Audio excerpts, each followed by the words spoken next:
दोस्तों, जब भी आपके दाँत में तेज़ दर्द होता है, तब आपको ये नहीं समझ में आता है कि ऐसा क्या काम किया जाए जिसकी वजह से आपके दर्द में तुरंत आराम मिल जाए। तो आप में से कई लोग ऐसे होते हैं जो कुछ घरेलू उपाय हैं उसे अपनाते हैं, या तो आप में से कुछ लोग पेन किलर लेकर के खाते हैं। लेकिन ऐसा करने से आपके दर्द में केवल थोड़ी देर के लिए ही आराम मिलता है, और जैसे ही इसका असर खत्म होता है, आपका जो दर्द है वो दोबारा चालू हो जाता है। लेकिन जो ये घरेलू उपाय होते हैं या आप जो पेन किलर लेकर के खाते हैं, ये दाँत के दर्द का परमानेंट इलाज नहीं होता है। परमानेंट इलाज के लिए डॉक्टर आपके दाँत में रूट कैनाल ट्रीटमेंट या आरसीटी करते हैं। आरसीटी या रूट कैनाल ट्रीटमेंट को हम लोग आम बोलचाल की भाषा में दाँत की नसों का इलाज भी बोलते हैं। दोस्तों, आज इस वीडियो में मैं आपको आरसीटी के बारे में वो सारी जानकारी बताऊंगा जो कि आप इसके बारे में जानना चाहते हैं। इसलिए आप मेरे वीडियो को एंड तक ज़रूर देखिएगा।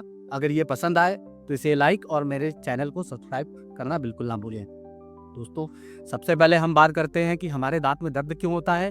तो देखिए, जब भी हमारे दांत की जो सड़न होती है या जो कैविटी होती है वो दांत की नसों तक अगर पहुंच जाती है, तो उस कंडीशन में हमें अपने दांत में तेज सेंसिटिविटी और तेज दर्द का एहसास होता है। जो हमारी ये दांत की नसें होती हैं, ये दांत का जो सेंटर का पार्ट होता है, जो कि एक हालो स्पेस होता है जिसे हम रूट कैनाल कहते हैं, उसमें पाई जाती हैं। अब जब भी इस आपके दांत की नस में इन्फेक्शन हो जाता है, तो डॉक्टर इसी दांत की नस को रूट कैनाल में से हटा देते हैं, इसको डिसइंफेक्ट कर देते हैं। फिर इस रूट कैनाल में डॉक्टर आर्टिफिशियल नस डाल देते हैं, या जिसे हम गट्टा पर्चा कहते हैं, उसे डाल करके छोड़ देते हैं। फिर इसके ऊपर डॉक्टर फिलिंग करके आपका जो ट्रीटमेंट है उसे कंप्लीट कर देते हैं। इसी को हम लोग रूट कैनाल ट्रीटमेंट कहते हैं। जब आपकी आरसीटी कंप्लीट हो जाती है, तो 5 से 7 दिन के अंदर डॉक्टर आपके इस दांत के ऊपर कैप लगवाने की सलाह देते हैं, क्योंकि आरसीटी करवाने के बाद आपका दांत कमज़ोर हो जाता है, उसके टूटने के चांसेस ज़्यादा हो जाते हैं, और कैप लगवाने के बाद आपकी जो ये समस्या है वो ख़त्म हो जाती है। दांत आपका पूरी तरीके से सेफ हो जाता है और वो लंबे समय तक चल जाता है।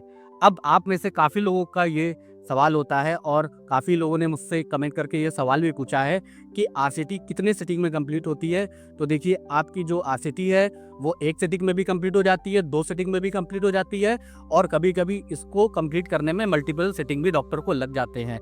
ये इस बात पर डिपेंड करता है कि आपके दांत की क्या कंडीशन है और जो डॉक्टर आपकी आरसीटी कर रहे हैं वो कितना एक्सपर्ट हैं। अब आप में से काफ़ी लोगों का ये भी सवाल होता है कि आरसीटी के लिए डॉक्टर आपको हर सिटिंग के बीच में कितने दिन का गैप लेते हैं। तो देखिए, इसमें डॉक्टर अपनी सुविधा के अनुसार आपको अपनी क्लिनिक पर बुलाते हैं। हो सकता है कि वो आपको 1 सिटिंग के बाद दूसरी सिटिंग में 2 दिन के बाद बुलाएं, 3 दिन के बाद बुलाएं, या 4 दिन के बाद बुलाएं। तो इसमें आपको परेशान होने की कोई भी ज़रूरत नहीं है। अब आप में से काफ़ी लोग ये भी सोचते हैं कि आरसीटी करवाने से तो हमारे दांत खराब हो जाते हैं, या आरसीटी करवाने में हमें तेज़ दर्द का एहसास होता है। तो आरसीटी करवाने में आपका दांत जो है वो खराब नहीं होता है, बल्कि आपका दांत जो है वो बच जाता है।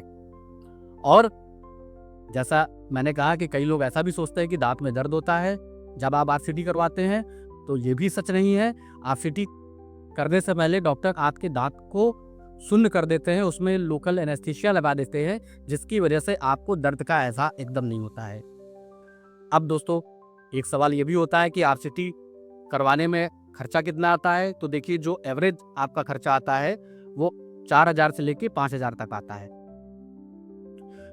अब बात आती है कि आरसीटी और कैप का खर्चा क्या आता है। तो देखिए, आरसीटी और कैप का खर्चा आपका जो आता है वो एवरेज 8 से 10,000 के बीच में आता है। तो आरसीटी करवाने से ना केवल आपका दांत बच रहा है, बल्कि आपका खर्चा भी बच रहा है। अब आपका ये भी सवाल हो सकता है कि हमारा खर्चा कैसे बच रहा है, वो तो ऑलरेडी आरसीटी कैप में 8 से 10,000 लग जा रहे हैं। देखिए, अगर आप आरसीटी ना करवा करके अपना दांत निकलवाते हैं और उसकी जगह आप डेंटल ब्रिज लगवाते हैं या डेंटल इम्प्लांट करवाते हैं, तो जहां डेंटल ब्रिज लगवाने में कम से कम खर्चा आपका 15 से 20,000 का आता है, वहीं डेंटल इम्प्लांट करवाने में जो आपका खर्चा है वो 25,000 से लेकर 30,000 तक आता है। तो जो आपका टोटल आरसीटी और कैप में खर्चा आ रहा है वो तो 8,000 10,000 का ही आ रहा है। तो दोस्तों, ये ऐसी कुछ मिथ्स हैं जिसे अक्सर आरसीटी को लेकर के आपने जरूर कहीं ना कहीं सुना होगा। तो मुझे उम्मीद है कि आपको आरसीटी के बारे में जो भी ये जानकारी है ज़रूर अच्छी लगी होगी। तो आप मेरे इस वीडियो को ज़्यादा से ज़्यादा लोगों तक शेयर करिए, ताकि जो ये ज़रूरी जानकारी है वो ज़्यादा से ज़्यादा लोगों तक पहुंच सके। और टॉपिक से जुड़ा हुआ अगर आपका कोई भी सवाल है तो आप मुझसे कमेंट करके पूछ सकते हैं। तो मिलता हूं मैं आपसे अगली वीडियो में, तब तक आप स्वस्थ रहिए और मुस्कुराते रहिए।